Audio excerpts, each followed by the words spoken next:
Okay, welcome everyone. Thank you very much for coming as we continue our lecture series on bringing life, all about maternity in the UK, modern maternity, where it's been and where it's going to. Tonight we're very pleased to welcome Sheelagh McGuinness. Thank you very much for coming up from Bristol. So Sheelagh is Professor of Law at the Centre of Health, Law and Society at the University of Bristol Law School. She'd previously worked in Birmingham and at Keele and researches health and reproduction. Currently funded research into injustice in healthcare, access to care for women from ethnic minorities and migrant groups. But otherwise, you've also worked on abortion, reproductive loss, and best interest decision-making in healthcare. So we're very pleased that you've come up. Thank you for making the trip up from Bristol. We're very grateful. So we're looking forward then to hearing what you have to say to us. So thank you very much. Oh, anyone online who wants to ask questions, we'll have questions at the end. And if people online want to ask questions, do put it in the chat box or on the Q&A, and we'll pick those up at the end. Okay, thank you. Over to you. Great. Thank you very much. So I'd like to start by thanking Professor Weeks for the invitation to speak. It's a pleasure to be here today and to join this lineup of speakers in the series on bringing life. And what a beautiful surrounding to be in as well. It's really lovely to be here, and thank you to the Liverpool Medical Institute team as well. So my lecture today is entitled Navigating Ambiguities in the Law on Pregnancy Endings. The observant among you might have noticed that the title of this talk has evolved since it was first publicised. Originally, Professor Weeks had suggested that the title, Whose Baby Is It Anyway?, might be a good topic to focus on, but I wasn't sure I could speak adequately to this topic, and I thank you for your flexibility in modifying things a bit. On reflection, though, I wonder if actually a more fitting title for what I am discussing today is Whose Pregnancy Is It Anyway? That's what I plan to do, and I appreciate this might sound quite abstract, is reflect on how we might situate pregnancy and pregnant people within law and legal frameworks. So why pregnancy endings?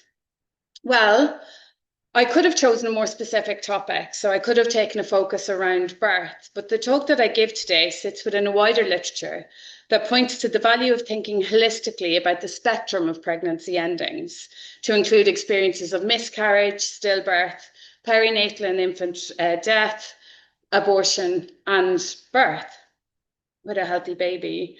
So law and regulation may engage many aspects of reproductive experience, and the medical procedures involved exist on a spectrum. So often they're delineated by reference to legal categorization, rather than any clinical, and for my purposes here today, experiential basis. So it's not possible, I would suggest, nor conceptually or practically coherent, to try and exceptionalize aspects of this experience. My attention in the past has been on the relationship between abortion law and other forms of reproductive loss. This evening, I will be considering the birthing process generally, although again, the focus is on the process of the birthing process, on labour and birth choices, rather than focusing particularly on the outcomes. So there are a range of experiences which an individual may have at the end of a pregnancy, and the common denominator here is the pregnant person. And so this is an attempt to centre this experience, or to put it another way, to situate the pregnant person and pregnancy in our legal framework. My focus here today is on health law and medical decision-making. And it's true to say that pregnancy and the pregnant person has not always occupied the happiest positions in terms of how they've been treated by law, and indeed the often pernicious intersection of legal and medical frameworks. There is a large body of literature on the problem posed by medical control or dominance in the context of reproductive and medical decision-making. Legal frameworks struggle to accommodate pregnancy and to respond appropriately to the challenges that may arise during this time. Pregnancy and pregnant decision-making is often used as an archetype hard case in our medical law and ethics teaching. Why, we might ask? Well, my aim here today is to try and come up with some thoughts on this point. So the Yeah, so the structure of the presentation will be as follows. I will give, it seemed strange not to speak to the interim findings of Baroness Amos, given that they came out yesterday. So I will open with a slight detour through that, which I hadn't planned to speak to, but I think it seems apposite. I will then focus on the concept of epistemic injustice, which I think is philosophically useful in terms of the insights it gives us in terms of law, for law's response to pregnancy and pregnant decision making. And then I've identified two focus areas to think about. One is birth choices, or what we might say, who is the wise pregnant decision maker? And the other is investigating pregnancy endings, or to put it another way, to just touch on the question of the role for coroners in this area. So that's something that's part of Amos's review. Before going any further,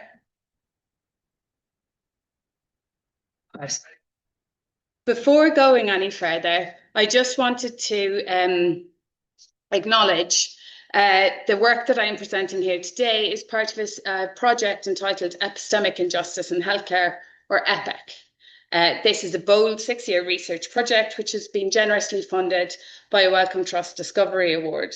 It has been led by Professor Javi Carrel, who is the PI on the project and a philosopher at Bristol, who has really been one of the pioneers of epistemic injustice in healthcare and thinking about epistemic injustice in healthcare.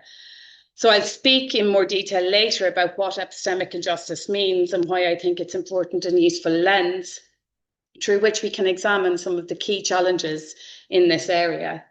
In my lecture this evening, I wish to shed light on how and why epistemic injustice literature and analysis may offer useful insights in law regulating pregnancy endings. And that's a QR code for those who want it that will bring you to the project website. And that's the project website. Okay, so before jumping into a consideration of the theoretical framework, I wanted to just pick up on some of the headlines yesterday which accompanied Baroness Amos's reflections and initial impressions from the independent investigation into maternity and neonatal services in England. So Baroness Amos now joins the ranks of Kirkup, Cumberledge and Ockenden in highlighting the challenges to the delivery of safe and dignified maternal health care. However, as she notes herself, these problems have been long highlighted and quite clearly so since Morecambe Bay. So in her interim findings, she says, since 2015, there has been a significant number of independent investigations and reviews of maternity and neonatal services in the NHS trusts across England. There is, in addition to national reviews looking at patient safety and care, which impact on maternity and neonatal services, as well as reviews by regulatory bodies in England, such as the Care Quality Commissioning. And at the time of writing, the NHS has recorded a staggering 748 recommendations relating to maternity and neonatal care, the majority of which have been made since 2015. And other organisations have also made recommendations. So we knew there was a problem then. We know a lot more about this problem now. And let's hope this latest investigation and the subsequent task force initiatives see a shift from problem identification to problem amelioration and solution implementation. This seems to be a key ambition of Amos, and we can all be hopeful that it is achieved. There will be no attempt today to address a system-wide health governance response to the maternal healthcare crisis. My focus here is on specific legal issues, conceptual ones rather than technical ones. However, I will use aspects of what Baroness Amos had to say yesterday as a jumping off point, and I do so opportunistically, because as we have noted, while the report itself may be new, the findings are not novel. We see persistent themes in these reports, most centrally the extent to which patient voice is heard or listened to, and that's where epistemic injustice comes in. But just to look at some of the interim findings that were set out yesterday. Sorry, I'm finding this really sticky to move. I don't know if I'm doing it wrong, apologies. All of that might work. Okay, that's yeah, fine. maybe that's a okay, thank you. So here were some of the long list of reflections that were included in yesterday's information.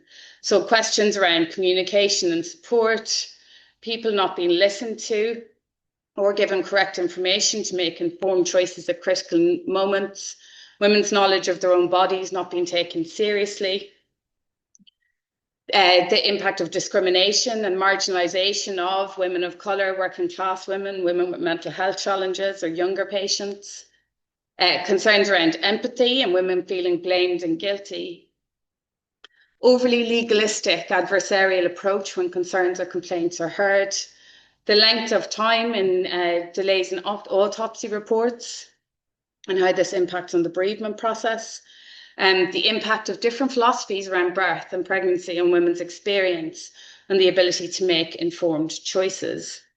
I've highlighted some of the ones I will pick up on in today's presentation. Epistemic injustice speaks to questions of testimony and credibility, so how people are heard or listened to. But hermeneutic injustice points to a lack of social script for explanation or understanding of certain sorts of experience. And I think this applies for both staff and patients in the context of some maternal health issues. And finally, the concerns around legalistic or adversarial processes and what that means for questions about the extent of which coronial involvement in maternal healthcare processes would be useful. And finally, the point on philosophies of birth. And what I want to suggest are there are broader cultures of maternal expectation which underpin societal legal expectations of women in the context of pregnancy. And it's not surprising that seeps into medical care as well. Pavi Kiralani and Kidd have developed an account of institutional opacity as a way of explaining how individuals can find it hard to navigate or understand complex structures, healthcare structures being just one of those. And one of the things that comes out yesterday's findings is a concern around institutional opacity, both for people working within the institution and individuals accessing care from the institution. So my lecture this evening will be what I summarised to a colleague as a clumsy meander through what the lens of epistemic injustice offers to our understandings of legal responses to pregnancy. And the meander consists of two focus areas, as I mentioned, birth choices and the role of coroners. So what then is epistemic injustice? So some people in the room will probably be sick of hearing about epistemic injustice, but it really is a key lens or way of understanding current issues in healthcare. So epistemic injustice has grown significantly since the publication of Miranda Fricker's 2007 monograph entitled Epistemic Injustice, Power and the Ethics of Knowing. And the concept of epistemic injustice is basically an explanation of power imbalances and relations in the context of knowledge. So whose knowledge is taken seriously, whose knowledge is listened to, whose knowledge is accepted, whose voices are heard. So how knowledge production and creation, really. And Fricker's book came out in 2007, but some of this stems back to Guattari Spivak's seminal text on epistemic violence. So Spivak outlined the title of the text was Can the Subaltern Speak? And Spivak provides an account of the extent to which individuals are silenced or marginalised because of their membership of particular groups. Spivak provides an account of how individuals are routinely silenced or not listened to, how they are not allowed to speak and subject to a form of epistemic violence. In Fricker's book, she provides an account of epistemic injustice that she divides in two broad categories. So one is testimonial injustice and the other is hermeneutic injustice. Testimonial injustice describes a situation whereby somebody's credibility as a knower is undermined for prejudicial reasons based on their membership of a particular group. So in the context of maternal health care, we often hear about pregnant people not being heard or women's experiences being overlooked. And indeed, that could be a direct quote from Amos, although it was written before it. Their knowledge and understanding of themselves is undermined. So their knowledge and understanding is not taken seriously. It's not taken into account when it should have been. Concerns about epistemic injustice often go to the heart for calling for patient voice to be centre of our concerns and centre of these inquiries. And indeed, that is the structure of Amos's review. However, it's important to note that giving voice is not enough, and it's not in and of itself it's sufficient. It isn't enough to be heard, you must also be listened to, and your voice must be given in an environmental context where uptake is possible. So I think it would be interesting in the context of the recommendations we have to date to think about what is and isn't possible. What are we asking, or what is the expectation we are giving rise to when we make central voice, and what are the limits of uptake of what we can and can't do? Hermeneutical injustice then arises in situations where there's no social script or concepts that accurately reflect experience. So this blocks an individual from articulating their experiences and obscures their experience of for others. So as I present here today, I think that this provides a really good lens of understanding the limits of law in responding to issues of epistemic injustice, and the limits of law in leading to culture change. So the role for law and culture change, which is at heart needed in some of these contexts. Law and legal frameworks are premised on individual understandings or on individualistic understandings of legal persons. So the conceptual limits of bodily integrity in law are its reliance on the normative account of the body, which is often male and always singular, so atomistic and individualistic. As Quill Kukla notes in their work on pregnancy and maternity, the fetus and whether the pregnant woman are not objects that come with ready-made stable boundaries. The maternal body incarnates one human being at the beginning of pregnancy and two at the end. And it's by no means clear how to tell a coherent story about its passage. It is clear that law grapples with how to tell this story, and this is a persistent theme. Arguably, the shoehorning of the pregnant person into pre-existing legal categories provides some explanation of why we see the same problems occurring and being repeated. So in addition to these paradigm examples of epistemic injustice, we might also want to take account of testimonial smothering, which is developed by Christy Dotson, drawing in particular on Spivak's account of epistemic violence. So testimonial smothering is where an individual has an expectation that they will not be listened to, they will not be understood, or they will not be deemed credible. And so they limit their testimony in important ways because of this. In the context of maternity care, an individual may not disclose information for fear they will not be believed or listened to, or they will not be understood. My sense is testimonial smothering occurs for clinicians and healthcare providers as well. There are certain scripts which they deem beyond their reach in the context of decision making. And it's the absence of these scripts or ability to use them or draw from them that may lead to perceptions of abrupt or dismissive care. And the example that was provided to me was by a psychiatrist who was involved in multidisciplinary team meetings and this was in the context of pregnant patients with eating disorders and how decisions were made and discussed. And the clinician said, we don't talk about the fetus or the future child, but it's very much the elephant that's in the room. So the absence or the refusal to acknowledge the complexity gives rise to its own form of epistemic injustice. And I think that goes to the heart. The lack of script or the lack of ability to take seriously the complexities of these situations is at the heart of some of these continued problems or challenges. So Carol and Kidd, whose work I've just mentioned on institutional opacity, have really pioneered the importance of epistemic injustice in the context of healthcare. And they give three reasons why we should care about epistemic injustice. So they say, first of all, it is widespread in healthcare. Patients often face marginalisation, bias and prejudice that affect their treatment, and equally staff as well. Patients' credibility is undermined. It leads to practical issues like inadequate care or avoidance of medical attention. And it could lead to patient avoidance as well on the part of staff. And finally, injustices contribute to poorer health experiences and worse health outcomes. So that's their three reasons for why we should take seriously epistemic injustice. They stress that recognising the epistemic aspects of healthcare is essential for developing ways to reduce epistemic injustice and improve patient care. For Carol and Kidd, it is vitally important to pay attention to the epistemic dimensions of healthcare, but also to identify pathways for amelioration of epistemic injustice. So it's not enough to point it out or highlight it, but you then use it to unpick and find pathways through to ameliorate the injustice attached. So epistemic injustice provides a framework through which we can unpick some of the persistent challenges that exist in how law responds to pregnancy and pregnant people. I will now move on to consider the focus areas that were for this evening. So the first of these is birth choices, or who counts as a wise birth decision maker. Sorry, that should say, or what counts as a wise birth decision.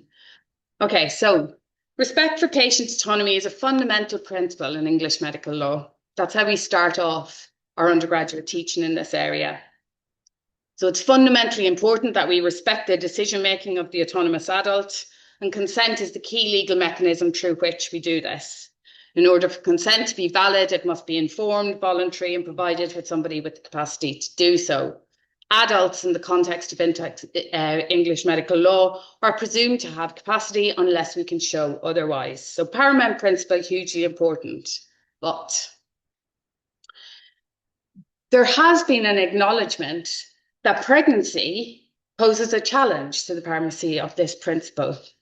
And indeed, in RET, adult refusal of treatment, so this was a case involving a pregnant woman, Jehovah's Witness, refusing blood, and those concerned that both she and the fetus might die. And this is a landmark case in the paramountcy of consent and the right to refuse treatment, right? So it's the case you point to, you say, as set out by Donaldson, we can refuse treatment for any or no reason, wise or unwise, so whatever we want to do.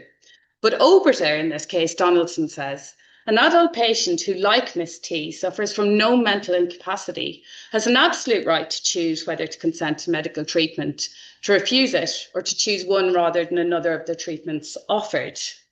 The only possible qualification is a case in which the choice may lead to the death of a viable fetus. That is not this case, and if and when it arises, the courts will be faced with a novel problem of considerable ethical and legal complexity. And this statement is Oberter. It's not part of the binding legal principle that emerges from it, but it gives you a sense of the legal culture or acknowledgement of the complexity of these cases and how the normal rules of the game may not apply in the context of pregnancy and pregnant decision-making. So this is in 1992, and it's also pre the landmark decisions, which I'll move on to next, around the forced cesarean cases. So that's women being forcibly treated against their wishes where they had refused.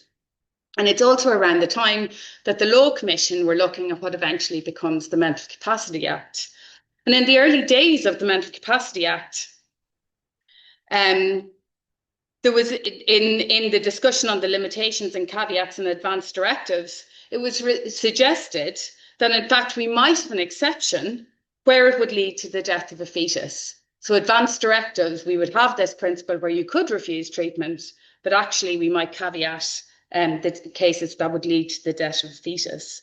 Now, it isn't included in what is ultimately the Mental Capacity Act. There's no such caveat, and why it didn't materialise is unclear, although it's likely because it coincided with a consideration of the forced cesarean cases.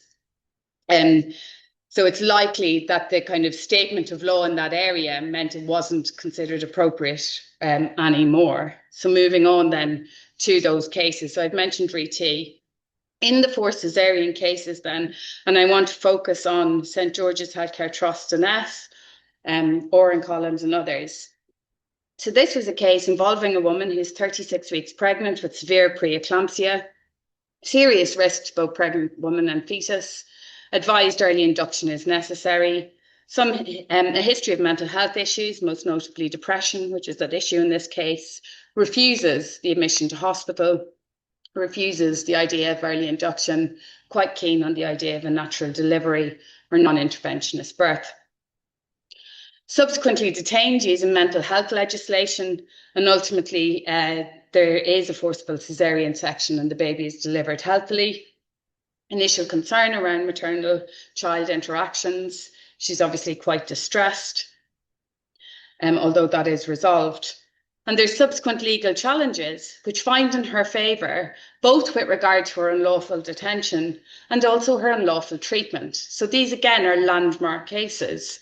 So we have statement of law, pregnancy and labour do not undermine someone's decision-making capabilities, okay? It does not undermine capacity. But when we look at the decision in these cases, we see huge sympathy for the professionals who have to deal with a woman who is failing to live up to societal expectations regarding appropriate maternal behaviour. So faced with this, and this is coming from the judge, Lord Justice Judge, faced with the serious consequent risk to the health of their babies, very many mothers would be prepared to compromise their beliefs. Not this woman.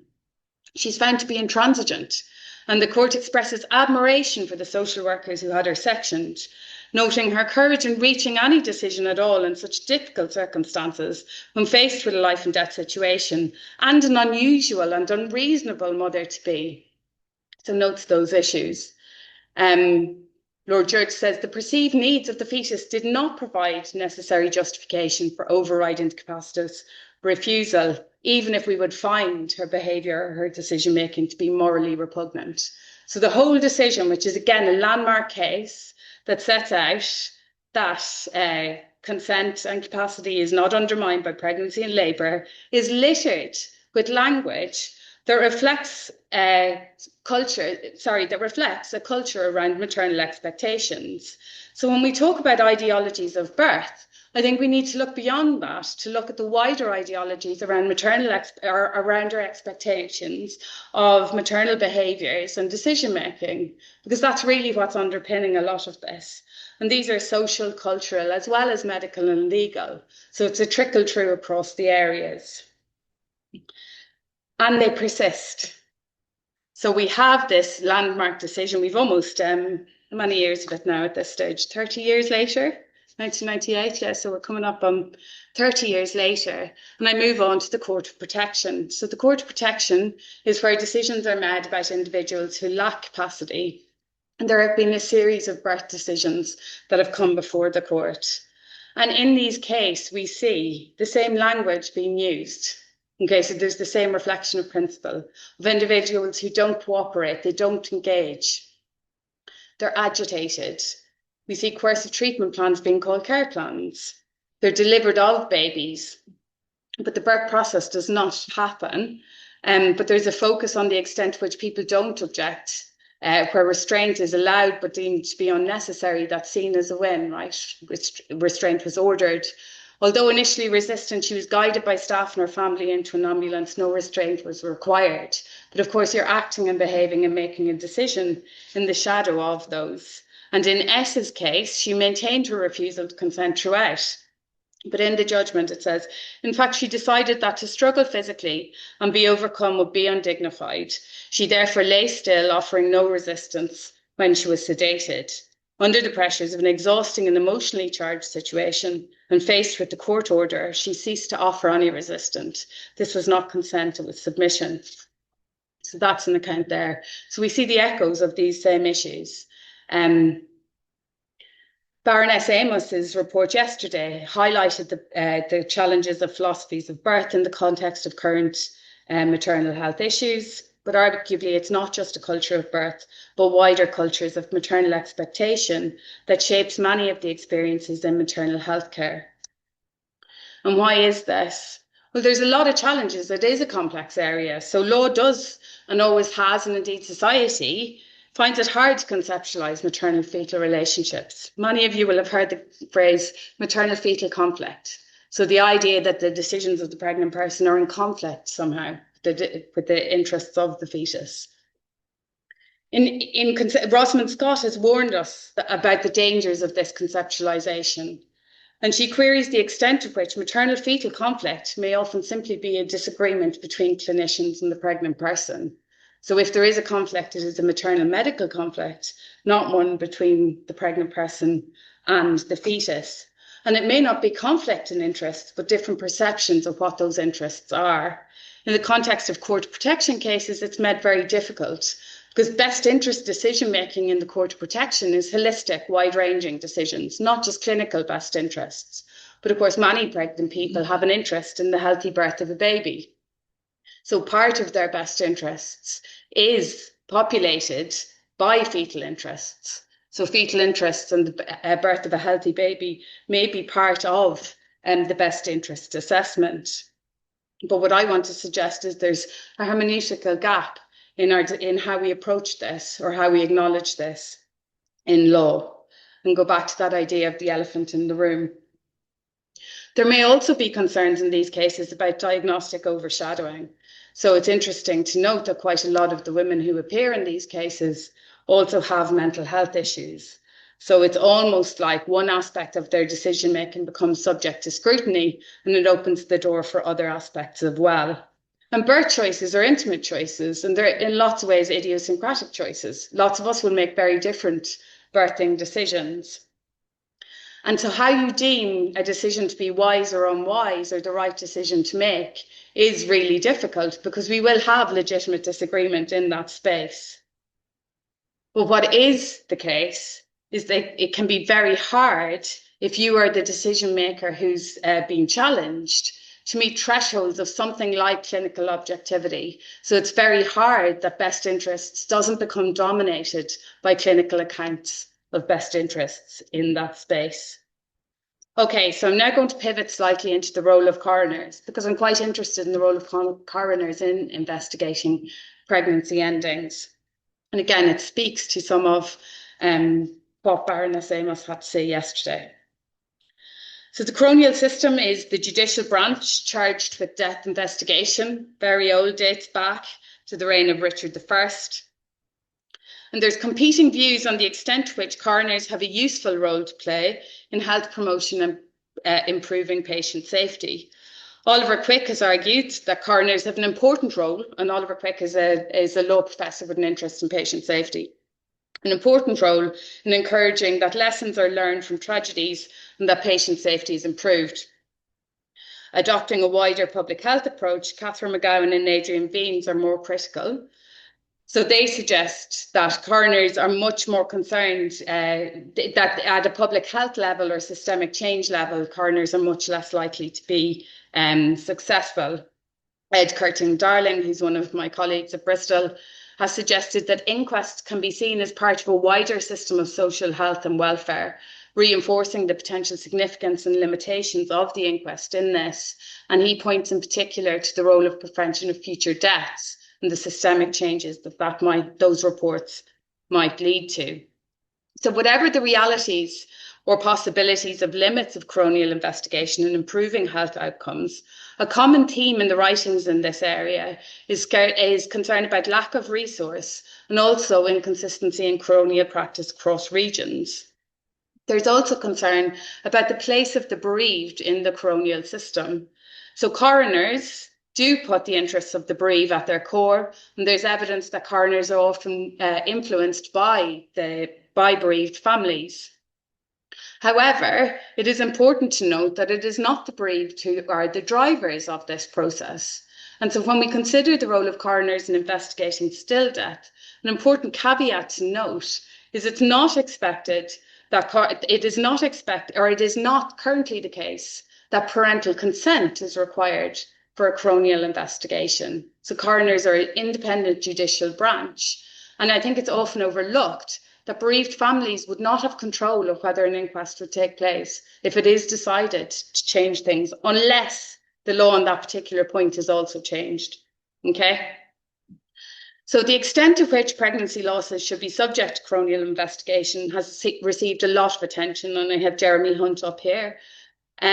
He introduced the first consultation on this back in 2017 or 2018, so quite some time, 10 years ago now. But Section 1 of the Coroners and Justice Act states a senior coroner who is made aware that the body of a deceased person is within the coroner's area must, as soon as practicable, conduct an investigation into the person's death. So that's the obligation on coroners. And given the lack of live birth and consequent legal personhood, coroners in England and Wales do not have jurisdiction to conduct an investigation concerning the fetus or the stillborn child. So they do not have jurisdiction as things currently stand. However, in situations where there is uncertainty as to whether a child was born alive or stillborn, the coroner can make either preliminary inquiries to try and establish the position or can begin an investigation. But that is at the discretion of the coroner based on their statutory obligations. It is not a parent-driven process. It's not a clinical-driven process. It is the decision of the coroner subject to their obligations. So in 2019, as I mentioned, the Minister for Justice launched a consultation on whether stillbirth should fall within the remit of the Coroner's Court. And this was part of a cluster of clauses on reproductive loss contained in what became the Civil Partnership, Marriages and Deaths Registration Act. So what brought us civil partnership? Actually, a driver for that particular piece of legislation was Tim Loughton and Tim Loughton's concerns around stillbirth registration and the role for coroners. That was a substantial part of the early days of that, although a lot of it fell by the wayside as the Act, as the bill evolved. Many of the calls for reform of coronial jurisdiction have come from bereaved families and those who support them. And this was a key motivation for the launch of the consultation back in 2017. So SANS, the Stillbirth and Neonatal Death Charity, stated that they supported calls to broaden the jurisdiction of the coroner so that they may be able to, at the request of parents, investigate stillbirth. So many of these calls assume that bereaved parents would have a say in whether an investigation takes place. Something that is at odds with current statutory obligations, notwithstanding the fact the coroner may be influenced by families. Now, one of the consultation questions at the time specifically addressed whether parental consent should be required for any investigation into stillbirth. And it could be that any introduction of coronial involvement would be accompanied by such a change. In other jurisdictions, coroners do have scope to undertake investigations into stillbirth, and indeed that's acknowledged in the terms of reference to look at other jurisdictions. So in Northern Ireland it happens, in the Republic of Ireland it happens. We do see coronial investigations in these areas. And it will be interesting to see the evidence that emerges about the extent to which families feel that their voices are heard, about the extent to which this is the perpetuation and firming up of adversarial processes. And when we consider issues like parental guilt or blame, we must consider these in the context of findings of coroners, because if they open an investigation, a finding will be made. And how will people feel if certain behaviours or conduct are implicated in fetal demise? And how will that impact on the experiences of bereaved individuals? We also must balance in this context the systemic changes, so what this does for wider relationships of openness and transparency in the context of investigation, versus findings on individual one-off cases. So when individual one-off cases of things go wrong, it may be appropriate, but what does this mean for wider systems-based change? And and coroners do undertake investigations at later stages of pregnancy. So one example is termination. If there is a live birth following termination of pregnancy, at the minute, coroners can open an investigation, and indeed, the guidance issued by the Chief Coroner, guidance number 45, sets out the grounds for doing this. And it's worth noting that in this context, often the investigation is absent the desire or wishes of the bereaved parents who are involved. So if you're thinking about the sorts of terminations these are, they're later gestation terminations, often pregnancies that were wanted, and so there'll be maternal health indications or fetal anomaly indications. And in these cases, what we see are private decisions being made public and individuals' decision-making being exposed. So I think a note of caution is needed when we think about how one strategy or one recommendation might fit with other recommendations in this area. Okay, so I've gone through all of that. So while coronial investigation has the potential to improve patient safety, there is also clear potential to have a negative impact on clinical review processes. Things we may want to consider here is the role of autopsy, coroner-directed autopsy versus clinical investigation autopsy, delay in return of bodies. So what is the timeline for coronial investigation? One of the things that Amos points out is concerns of bereaved families around delay, how this impacts on the grieving process. So how will this sit with these wider issues? That's not to say it's good or bad, but just to argue for a holistic assessment of any one intervention and its knock-on effects for other areas. Okay, so the road, I've mentioned the experience from other jurisdictions. I also think it's interesting, and it'd be interesting to see the evidence on this, of the linkage between coronial involvement and compensation. So the extent to which coronial processes are in and of themselves useful on the end of the line for bereaved families, or whether in fact they're a starting point for other forms of litigation, and in particularly damages claims. And that's not to say whether this is a good or bad thing, but again, just to raise the question, and it'll be interesting to see the evidence from other jurisdictions. Okay, so to conclude, and these are my final points.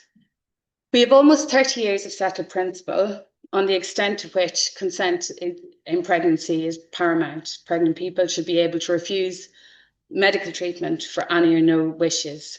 We also have 748 recommendations that are sitting at various stages of implementation. Yet we find ourselves back in a position again where we are likely to have more recommendations and further investigation of what is deemed to be a maternal health crisis. This is at odds with evidence that suggests increased levels of safety in birth. So birth outcomes are better.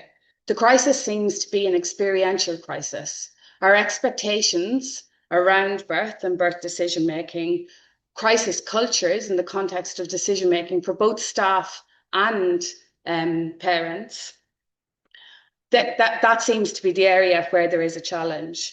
And so I wish to suggest that epistemic injustice can provide a useful lens in the extent to which we acknowledge hermeneutical gaps in our approach to decision-making in pregnancy and childbirth.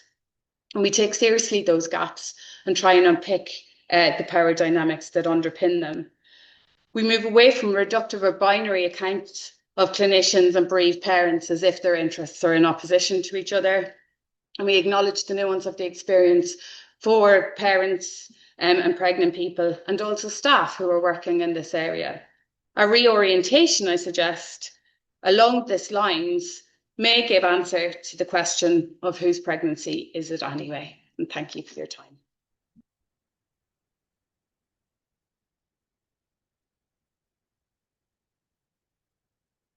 Thank you so much. What a complex area to be looking at and to be working in. And thank you so much for sort of pivoting to include the work of Baroness Amos and her group. Right, questions, comments, thoughts? Yes, please. Now, one thing we should say, those online probably can't hear you. So if you make your short question relatively short, we'd better repeat it just before we...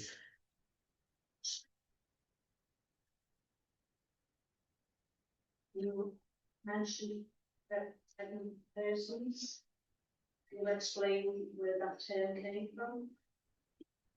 Is this a query about the extent to which I should use pregnant woman or pregnant person? So the use of pregnant person is an additive or inclusive way of acknowledging that not all of those who experience pregnancy will identify as being a woman. So there may be a range of choices. So it's as simple or as complex as that. Sorry? Well, any person who is pregnant or with the capacity to be pregnant is a pregnant, would be, I guess, the subject of this. So this is the question about the use of the term pregnant persons and whether that's an appropriate, which is, we should have a lecture on that next year, because that will take a full evening to discuss. But yeah, other comments or questions? Maybe I can get mine in then while people are thinking.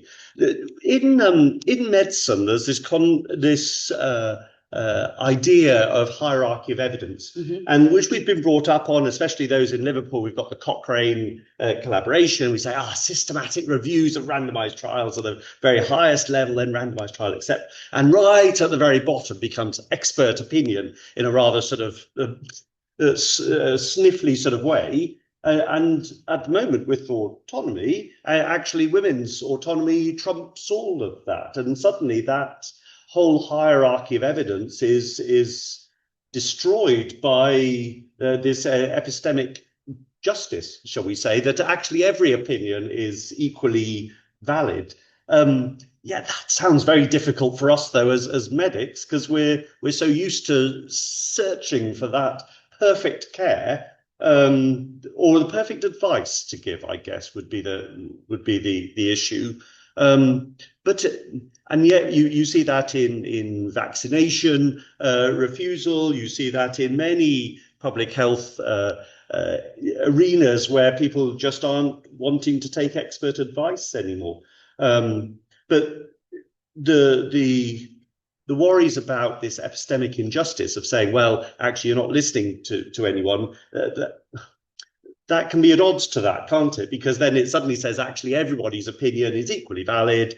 There's no expert. There's no true knowledge anymore. Everyone's opinion is equally valid. And those of us who are working on systematic reviews and randomized trials might as well give up and go home. I mean, I hope you don't. Well, that's very kind of you to say so, but so I think there is an issue there, isn't there? It depends. So I think there's a number of ways of thinking about this. So one is the kind of where this evidence is being heard or what's at play. So in the context of medical decision making, we have this idea that competent adults are in a position to make decisions by themselves.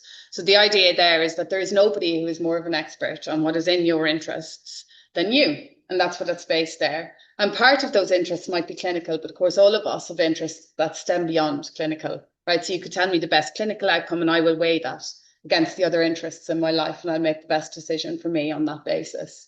So in taking account of the views or experiences of the individual with regard to their own decision making, it's an acknowledgement that their decision is about them and for them. Now that's slightly separate from the place of experts by experience, shall we say, in these reviews or investigations. And I don't think anyone would suggest that one sort of knowledge should displace the other, but it's really to make space for the different sorts of knowledge. And they may be weighted differently in different contexts. So in court cases, there is a hierarchy of evidence. Medical expertise and medical evidence has a particular status. Medical expertise is, on the basis of learning, on the basis of knowledge that others don't have. It's a specific form of expertise. And so it's not displaced by experts, by experiential expertise. It just sits differently from it. In review process, we might say it's the interests of patient voice are getting to the heart of the experiential crisis that there may be happening in maternal health care at the minute. And so no amount of assessment of clinical outcomes will tell you about the experiential process. And I think that's one of the things you've pointed out, is that we have safer health outcomes, but lower experiential outcomes. So there's a disjunct there. And again, I don't think it's an issue of displacing one form of knowledge or another, but rather how they sit together and allowing them all to be taken into account. And that's part of the hermeneutic process, right? It's to acknowledge that there are different perceptions, different viewpoints, different standpoints by reference to the same sort of activity. And so it's just an acknowledgement of the different levels. So they can sit together, actually, the same hierarchy of evidence. You're still trying to create that perfect care. Yeah. But just remember, it's somebody's body that you're dealing with, and you can't overrule that person. They have a choice to accept it or not. It's a consent issue, I guess it comes down to eventually. And I guess an acknowledgement of the legitimacy of that, because sometimes we approach things with kind of a knowledge deficit approach. So if only people knew, they would act differently. But actually people might know lots and still act the way they want to act because they've made a different sort of assessment. And for them, that is or isn't right. And I think in some of the conflict cases, it's just different viewpoints about what is the best way forward. And also I think it's about what influences the standpoint of the clinician in those cases. So if they are someone who deals in complex care, we hear sometimes about the dead baby card being raised as a way of coercing behaviours. But of course, if you're somebody who works in that area of care, it's not the dead baby card. That's your experience as a clinician, because you see babies dying in a way that maybe most of us wouldn't experience in our expectations of birth. So it's about acknowledging different positions. It's very difficult with the dead baby card, isn't it? Because in the recent case in Manchester, the specific criticism was you didn't tell them they could die if they didn't take your opinion. Well, we've been trying to navigate that and sort of pussyfoot around it a little bit and saying, well, it's unsafe, etc., and use so as not to be coercive. And yet, I think it's the coroner who specifically says you need to mention if they don't take your advice, they may die. Well, you can't do both, can you? I mean, you can try and talk around it in a nice way and put it in a kind way, but it's one or the other, isn't it? And in some of the research, you mentioned that I spoke to parents who'd experienced miscarriage and stillbirth, and one of the things that they talked about is no one told them about it, because as part of general antenatal care, we don't tell people actually miscarriage rates are X, Y, or Z, or stillbirth rates, or particularly term stillbirth. And so they were they didn't realize this still happened, or it wasn't something they thought could happen. But then if you said, well, should we put this in standard care, right? Should we talk to people about these possibilities the response might be, well, you're just going to scare people, you're going to upset them, you're going to maybe deter them from the health system. So it's not easy. It's not a suggestion that there's I'm not trying to say it's a simple there's thing. definitely been a paternalism where we've tried in the past to protect people, I think unwittingly trying to be kind, and actually I think we're learning that it's not helpful. Sorry, yes, Caroline.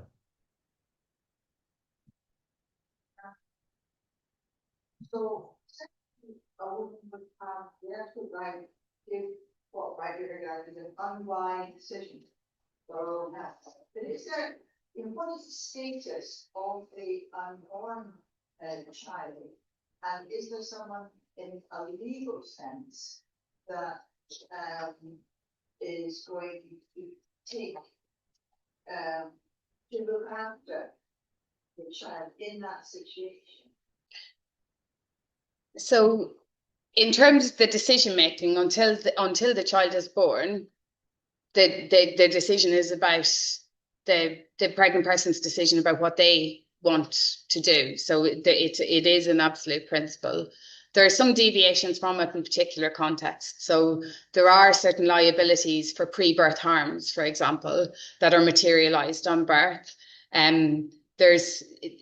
So on birth, some rights materialize that will impact behaviours that happen pre-birth. But in terms of medical decision making, do you mean is the suggestion who represents the unborn in these cases or something?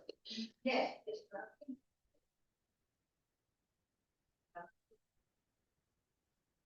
Just wondering what the status does the unborn child have a legal right?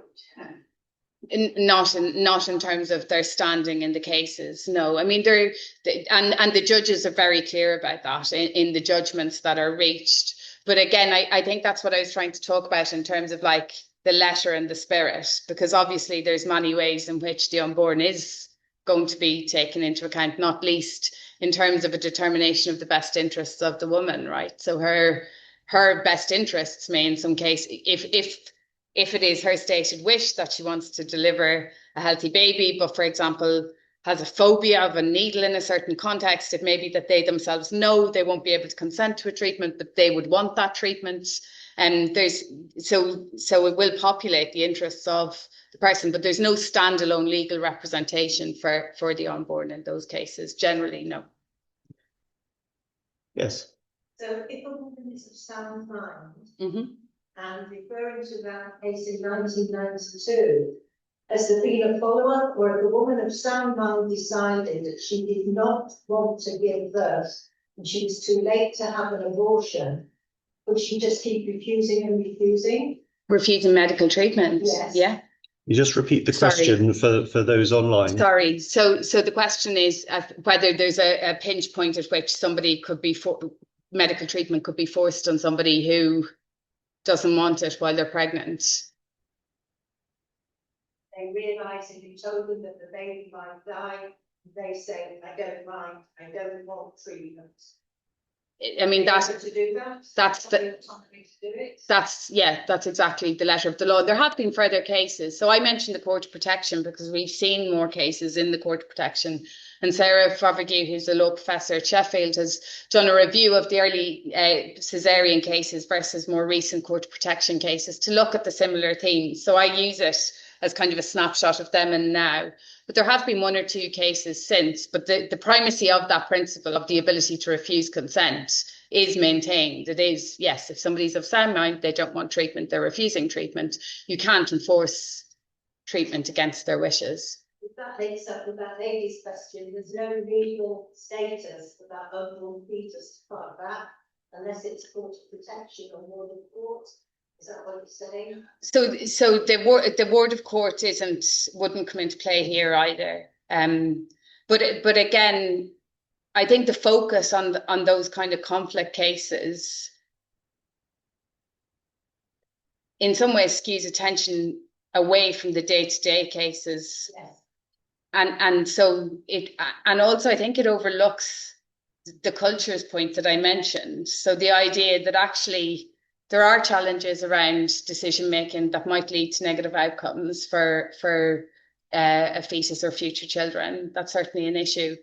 But if we're in a culture where any of us exist under the shadow of the idea that we could be restrained against our wishes, that we could have invasions of our bodies against our wishes in the interests of another, I think that's the trade-off, right? So we say that is the importance of our ability to be protected from that kind of intimate invasion is paramount, let alone it's some sort of state authorized invasion of your body, right? Because that's ultimately what it's about. And you might want to say there's a range of reasons you would hope someone would make a decision. But if you want the courts to order them to be restrained, to order them to be sedated, then the trade-off is all of us would live in the knowledge that that could happen to us. Anyone who is pregnant or has the capacity to be pregnant would live under that. And so that's the trade-off I think we make. And it's a bizarre situation when a baby's just born, is that suddenly the mother's autonomy is complete prior to birth. And as soon as the baby's born, suddenly the rules change. And it's sort of very odd in a clinical context where you see that sudden conversion over who's got primacy, whether the baby has rights or not. There is also a line of decision in the Court of Protection or a line of reasoning in some of the Court of Protection cases where it's about the decision making and what treatment a woman wants to have or not. And in the abortion cases, and that's about the extent to which they will be able to parent the child after birth. So in cases where a child will be removed, how does that so if you have somebody who has a very committed wish to want to have a child which they want to parent, but the reality is that child would be removed at birth for X, Y, or Z reason. So that issue does come into play because it feeds into the extent to which they really understand the decision that's being made. So it does appear then you see some discussion of it, and the very kind of publicly discussed abortion case. I'm sure some of you may have come across that there was an abortion case in the Court of Protection where initially they said the abortion would happen against the expressed wishes of the woman who lacked capacity, and then that was overturned on appeal. But there are subsequent cases after that, and there's subsequent cases. So there's the abortion case, then there's the birth decision case. There's also a later contraception case, and in those cases, reference is made to the child's removal proceedings as well. So you see where there's almost like a biography of litigation on those issues for some people. Okay. We're just going to take a couple more questions. There's lots of questions coming in online, so let me just pick out one of them. Somebody says, in relation to the consideration of the evidence base, do you have a view of the influence of social media or so-called influencers who do not have any relevant medical qualifications? So where do they fit into this? Are they champions of epistemic injustice? Or how do they fit in? Or doulas who are very influential have come into the spotlight in the last couple of weeks? I mean, I think you just have a spectrum of knowledge and understanding. In in those scenarios. So I mean, do I think social media influencing is generally positive? Probably not. I mean, I heard a very good talk last year which talked about obstetric, was talking about obstetric violence, and said, well, actually a lot of this is just the realities of birth, right? So what are we doing around expectation management? When we have people being told that they can expect X, Y, and Z in childbirth, but we know the reality of, is there an issue around expectation management if you're telling people to look forward to birthing pools and candles, but the reality is there's one birthing pool and there's likely to be how many people in labour, or they're likely to have a cesarean section for whatever reason, or, the many multiplicities of reasons. So I think there's lots of issues around the sort of information we give people and where that feeds into expectation management, and then what the processes and outcomes. And it's why research like Abby's is so important, that looks at actually what information is given, when it's and then its impact afterwards, right? So when people feel they've failed in childbirth, or their birth wasn't a good one. I know myself from my own cohort of people who are having children at the same time. I think there are interesting questions to be asked about how expectations give rise to future feelings. And actually it's because people are told stuff that isn't necessarily real. And I don't think you have to go to influencers on social media. Actually, I think there are more established organizations who have, who provide questionable. In the response to the interim report yesterday only, actually there was no talk. There was all these horror stories. Nobody said actually birth outcomes are better than they've ever been. This is the safest time in history to give birth in the UK. And nobody's saying that. And no wonder people are scared, because there's a perception that everything was rosy in the 80s and 90s, and now suddenly it's disastrous. And where is that voice who's reassuring people that that this is the best time ever? Because all the stories are horrible. It feels maybe there's been a conspiracy of silence in the past, which has sort of suppressed this anger that some people have felt, and it's just now bubbling up. I think that's right, and also I suppose there'd be wider issues around, again, the distinction between clinical outcomes and people's, their expectation of how they are treated during the birthing process. Yes. Whether there is higher expectations, different expectations now than maybe there have been. Indeed. Any final questions?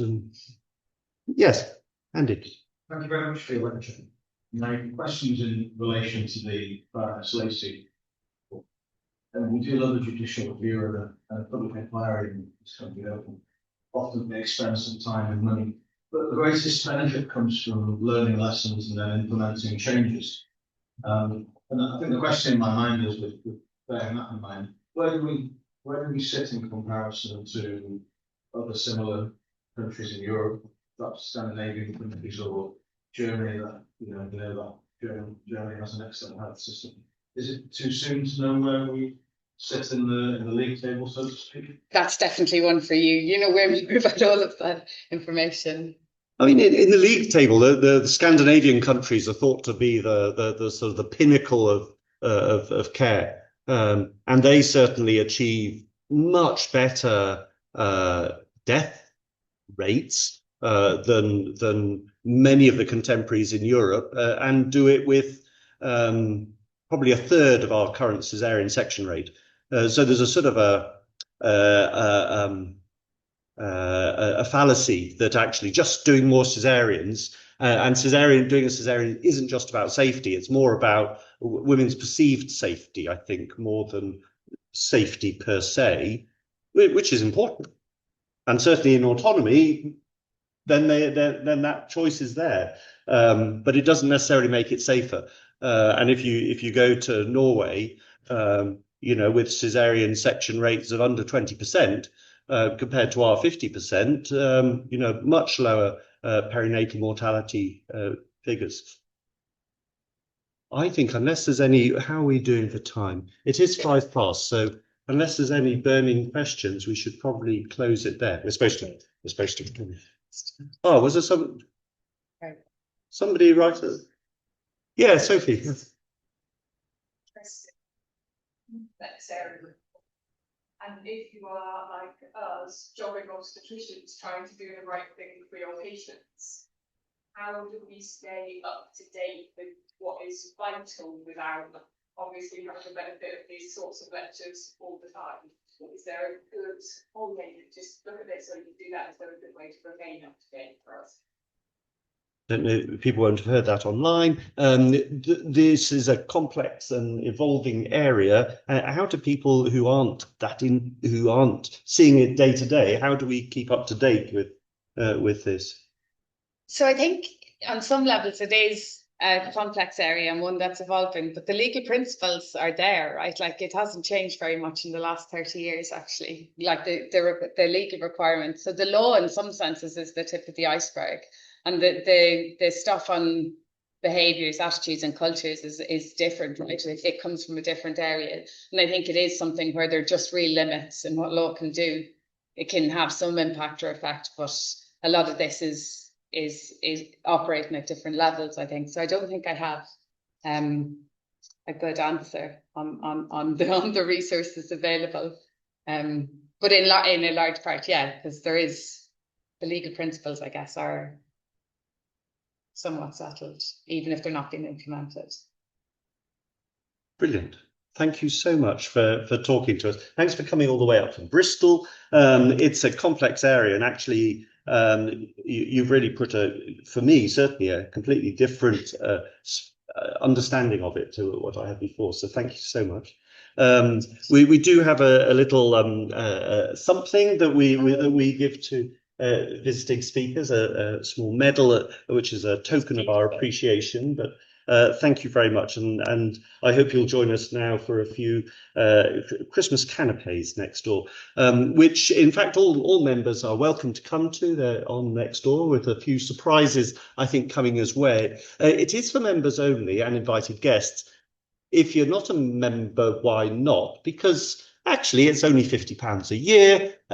We ask consultants and GPs to pay a little bit extra to subsidise those who aren't, and the free membership for the medical students. But please come and join us next door if you would do. Our next lecture comes, we now have a break, Christmas break until January the 22nd. January the 22nd, we've got a treat because Susie Crowe is coming up. I think people may know Susie Crowe. She's a specialty advisor to NHS England. She's president of the British Intrapartum Care Society, consultant obstetrician in London, and she's going to talk on the clinical benefits of compassionate care, which again is at the heart of these discussions. So that's January the 22nd. Our new programme is just coming out. That's on the website and will be printed out and available from that. You talked about the Baroness Amos review. Part of that review is somebody called Alex Heasel, who's professor in Manchester and regional something. I think, yes, regional chief obstetrician, I think is the correct term. He's been on the Baroness Amos review, and that's due to be published in May, and he's coming in June then to tell us all about it and give us the information behind the spin. So that's in June next year. So thank you very much. Come and join us for some drinks next door, and thank you so much.